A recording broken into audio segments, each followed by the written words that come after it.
윤상현 의원입니다. 마은혁 헌재 재판관 후보자는 본인 스스로 후보직을 내려놓아야 한다라는 말씀 올리겠습니다. 헌법재판소가 2월 3일 최상목 대통령 권한대행이 마은혁 헌법재판관 후보자를 임명하지 않은 것이 우연인지 아닌지 여부를 결정하기로 하였습니다. 한덕수 국무총리, 박성재 법무장관, 최재 감사원장, 조지호 경찰청장 등 탄핵 심판 사건이 줄비하게 산적해 있는데도 불구하고 이를 모두 다 제쳐두고 마은혁 후보의 임명과 관련한 권한쟁의 심판을 먼저 하겠다고 합니다. 민주당과 헌법재판소는 마 후보의 이념적 편향성이 윤석열 대통령 탄핵 심판에 있어서 공정성과 중립성을 훼손할 수 있다는 것을 뻔히 알면서도 임명을 강행하려 하고 있습니다. 목적은 명확합니다. 야권의 입장에서 윤 대통령 탄핵 소추 인용을 위한 마지막 퍼즐을 완성하기 위함이고 그 역할을 마 후보가 한 채 흔들림 없이 충실히 이행해 줄 것이라고 믿고 있기 때문일 것입니다.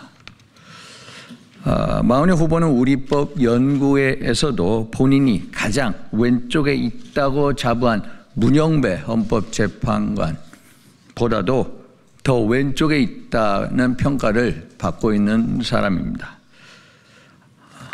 마은혁 후보는 과거 인천지역 민주노동자연맹 인민노련에서 활동한 인물입니다. 인민노련은 마르크스 레닌주의를 기조로 남한에서 사회 변혁을 이루어야 한다는 취지에서 만들어진 단체이고 마 후보는 당시 지도부에서 이론교육, 선전 부문의 역할을 한 것으로 알려지고 있습니다. 특히 마 후보는 진보 세력의 정책 발전을 꾀할 수 있는 유일한 무기는 진보정당이다 라고 하며 본인의 정책 이념을 스스럼 없이 기수한 바 있습니다. 또한 인민노련이 한국노동당 창당을 시도할 때에도 참여를 했고 1992년부터는 진보정당 추진위원회 정책국장으로 활동한 경력을 가지고 있습니다.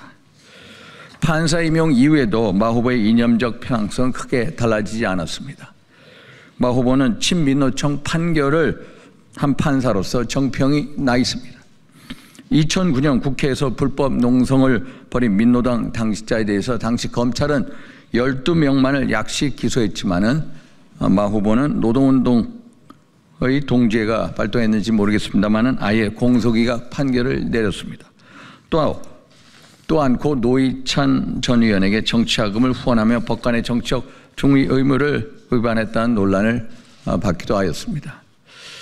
또한 마은혁 후보는 2022년 한 기업의 노동조합이 스스로 민노총에 속한 금속노조에서 벗어나 기업별 노조로 조직 형태를 변경하고자 했던 총회 결의가 무효라고 판단하며 민노총에 유리한 판결을 내렸지만 그 판결은 대법원에서 뒤집혀지기도 하였습니다.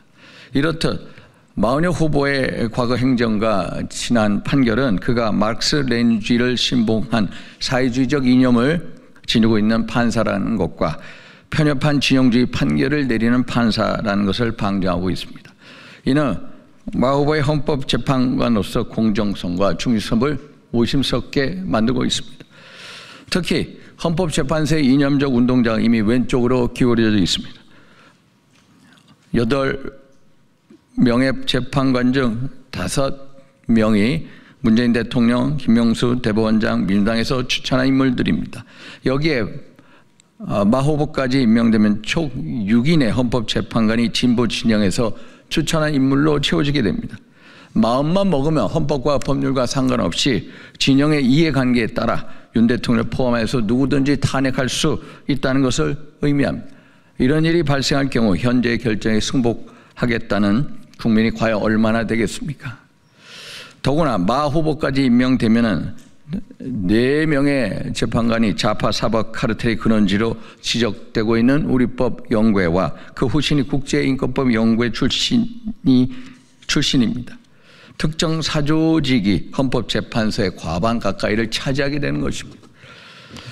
아시다시피 문영배 재판관은 지난 2010년 SNS를 통해 자신이 우리법 연구에서 가장 왼쪽에 자리 잡고 있을 거라고 말했습니다.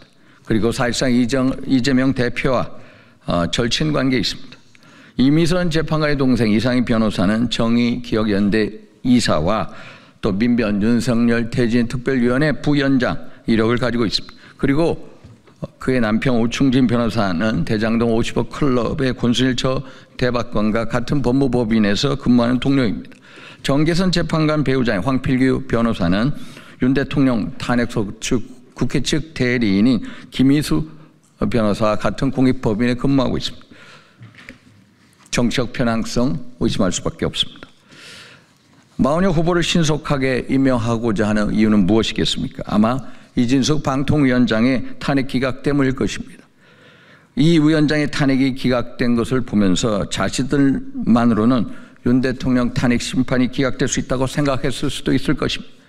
그렇지 않고서야 박근혜 대통령 탄핵 심판 때처럼 8명의 재판관으로도 윤 대통령 탄핵 심판을 충분히 심리하고 결정할 수 있음에도 굳이 무리수를 두면서 마은혁 재판관을 임명할 이유가 없습니다. 만약 이러한 우려가 사실이라면 이미 결론을 내려놓고 진행한 재판과 다름없습니다.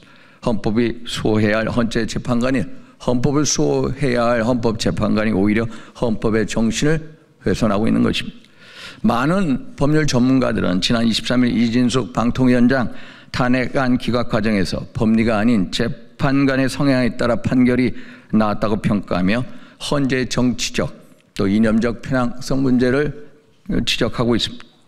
만약 마은혁 후보가 임명된 후 이재명 대표 허위사실 유포와 관련 공직선거법 위헌법률심사가 헌재에 제청되어 그것을 야권에서 취재한 6분의 헌법재판관이 인용된다면 그것은 이재명 대표의 셀프 사면을 헌재가 승인해 주는 것이고 결국 헌재마저 이재명 대표에게 머리를 조아리는 웃음꼴이 될 수 있다는 문제도 제기되고 있습니다. 헌법재판소는 헌법소의 마지막 보루입니다. 대한민국의 자유민주주의와 국민의 인권을 지키는 파수꾼입니다. 그렇기 때문에 고도의 공정성과 중립성을 요구받고 있습니다. 자유민주주의의 기본질서를 부정하는 마르크스 레닌주의를 신봉했고 민노총이라는 특정 집단을 편애하며 편향적 판결을 내렸던 마 후보는 헌법재판관으로서의 자격이 없는 후보입니다. 그럼에도 불구하고 지금 마 후보를 임명한다면 헌재는 그 저희와 공정성 그리고 중립성을 의심받게 될 것입니다. 국민께서는 헌재가 헌법과 법률과 양심에 따라 공명정대의 가치를 보여주시기를 기원하고 있습니다. 따라서 마 후보는 본인 스스로 헌법재판관 후보직을 내려놓아야 합니다. 이상입니다.